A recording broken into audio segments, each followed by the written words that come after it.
Hello students, आज का जो टॉपिक मैं डिस्कस करने जा रहा हूँ ये आप सभी स्टूडेंट्स के साथ जो क्लास 10th 11th 12th में पढ़ते हैं उनके साथ, और हो सकता है आप मुझे फर्स्ट टाइम भी देख रहे हो तो उन स्टूडेंट को भी मैं यहाँ पे टारगेट कर रहा हूँ। स्टूडेंट्स, इस वीडियो में मैं डिस्कस करने जा रहा हूँ कि आप सभी जानते भी हैं, आपने बहुत बार सुना भी होगा कि आपकी एग्जामिनेशन में NCERT जो उसके क्वेश्चंस होते हैं वो काफ़ी रोल प्ले करते हैं। तो आपको मैं यही बताने जा रहा हूँ कि कितना इंपॉर्टेंट है आपके लिए वो, और ये जो कोविड का जो सिनेरियो चला जिसमें आपके रिडक्शन हुआ आपके कोर्स में, उसका भी आप पर क्या इफेक्ट पड़ा, इसके कारण आपके सिलेबस में क्या इफेक्ट पड़ा वो तो आप जानते ही हैं। थोड़ा सा मैं बताऊँगा कि NCERT की क्या यहाँ पर इंपॉर्टेंस है, इसको छोड़ना चाहिए या नहीं छोड़ना चाहिए, कुछ क्वेश्चन में कैसे इसे करना चाहिए, वही मैं यहाँ पर डिस्कशन कर रहा हूँ। स्टूडेंट्स देखिए, अगर आप क्लास 10th 11th 12th किसी में भी हैं, अभी तक आपके जितने भी सीनियर्स रहे हैं उन सभी ने NCERT को फॉलो किया और अच्छे मार्क्स भी उन्होंने गेन किए। अभी क्या हो गया कि थोड़ा सा ये जो सिलेबस में रिडक्शन हुआ है, कुछ एक्स्ट्रा नहीं जुड़ा, एक बात ये ध्यान रखें। इसलिए अगर आपने कुछ चीजें पढ़ ली है ना तो उसका आपको डिसएडवांटेज नहीं है, एडवांटेज ही मिलेगा कहीं ना कहीं।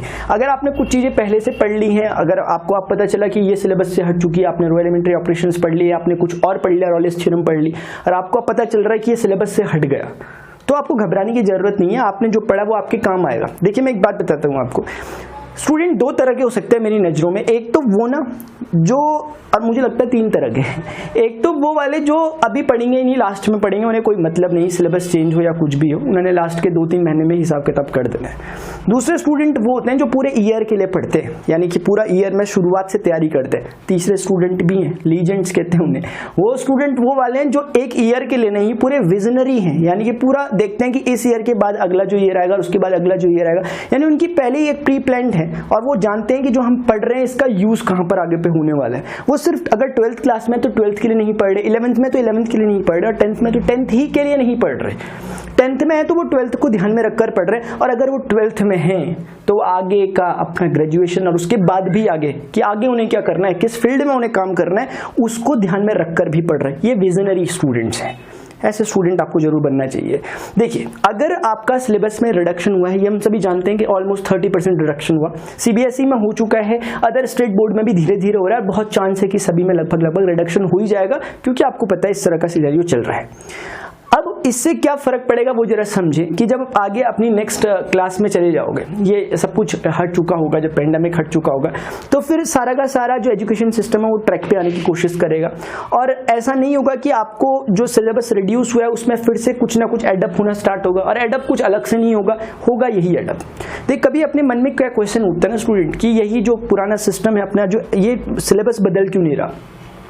सिलेबस बदलने का मतलब कि आपको इंटीग्रल्स क्यों पढ़ा रहे हैं, डिफरेंशिएशन, क्योंकि ये बेसिक है, ये पढ़ाना पड़ेगा। कभी कभी आपके मन में उठता होगा कि हम थॉमसन का मॉडल क्यों पढ़ते हैं, वो तो फेल हो गया था।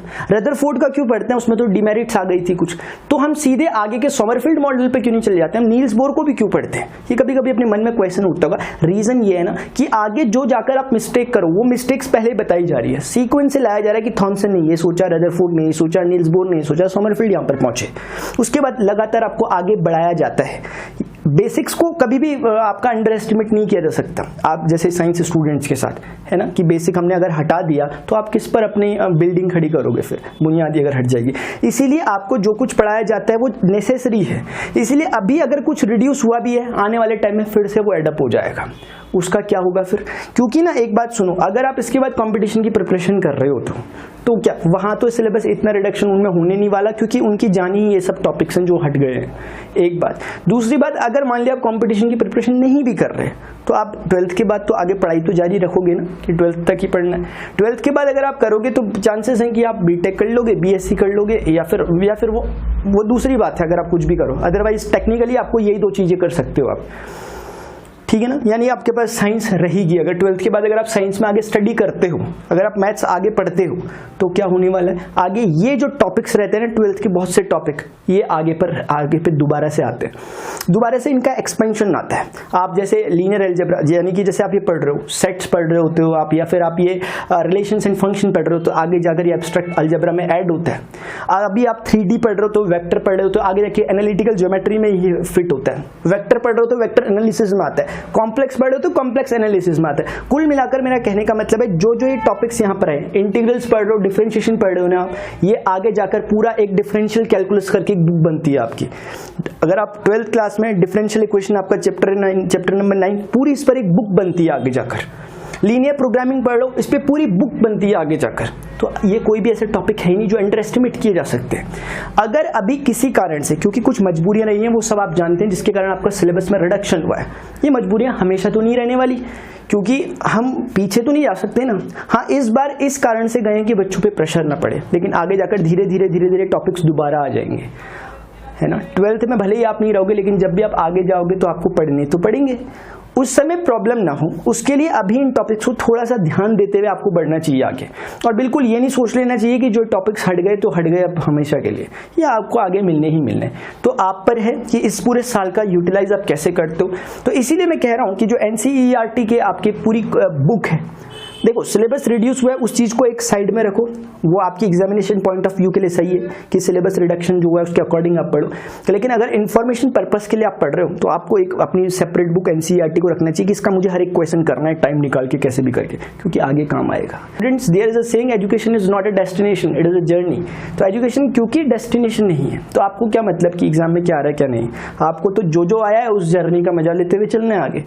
इसीलिए NCERT के वीडियो सोल्यूशंस आप अगर आप चाहते हैं कि NCERT के वीडियो सॉल्यूशंस कहां से मिले आपको, प्रॉपर NCERT का आपको हर एक आंसर चाहिए, क्वेश्चन का सॉल्यूशन चाहिए, तरीके से चाहिए, तो आप लोग बहुत ढूंढ रहे होंगे। आप में से बहुत से लोग शायद जानते हो, और जो नहीं जानते उनकी इन्फॉर्मेशन के लिए बता दूं कि क्लास 10th 11th 12th की जो आप स्टूडेंट्स हैं, इनके मैथमेटिक्स के लिए NCERT सॉल्यूशंस मैंने पूरे कराए हुए हैं। आप चैनल में एक बार विजिट करें।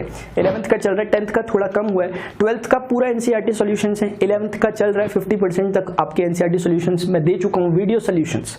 उनको आप विजिट करें, आपको दिख रहा है जो, इसको फॉलो करें। प्रणव पांडे यूट्यूब में सर्च करें, वहां पर आपको मोर देन 800 वीडियो लेक्चर्स मिलते हैं। आप जिस क्लास से रिलेटेड है उस क्लास से रिलेटेड अपने वीडियो लेक्चर्स को आप वहां से देख सकते हैं। तो स्टूडेंट्स, मैंने जितनी बातें कही उनको आप एनालिसिस उनका कीजिए, समझिए कि जो अपना सिलेबस रिडक्शन हुआ है उसका आगे आप पर क्या इंपैक्ट पड़ सकता है।